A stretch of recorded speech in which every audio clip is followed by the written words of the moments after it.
Hello everyone, my name is Piotr Grela and I am an authorized DiNapoli expert since 2004. You may have come across me either on Joe's forum or at various conferences over the years, whether in Europe, for example in London, or across Poland, or in the US, in New York. Now, to the point, I would like to take a moment of your attention to discuss the leading nature of DiNapoli indicators in relation to the publication of reports and market-sensitive data, or simply the news. The leading nature of DiNapoli indicators comes from the fact that we already know the numbers, the levels at which the market may manifest support or resistance, even before it reaches them. So ahead of time, a well-prepared analysis of expansions or retracements, in other words, DiNapoli levels, helps us understand what we should do once the market reaches these pre-calculated levels, and most often, these levels are reached at the time when reports or market data are published, or simply the news. In other words, news perceived negatively by the market may push it into the support area, the buying area.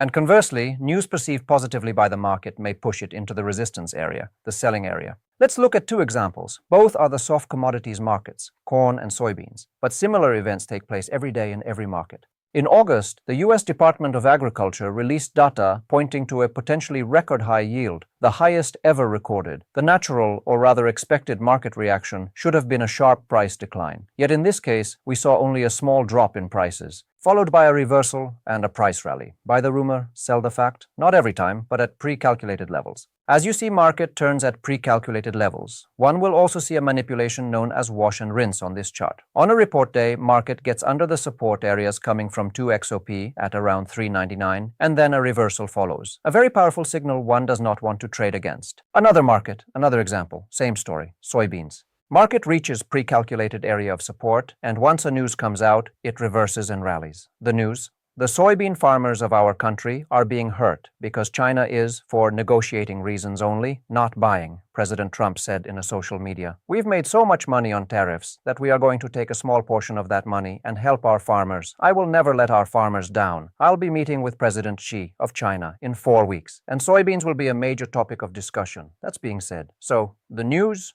the takeaway? Trust the numbers, the DiNapoli levels.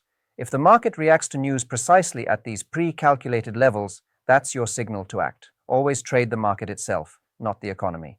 Thank you for your attention. Trade well.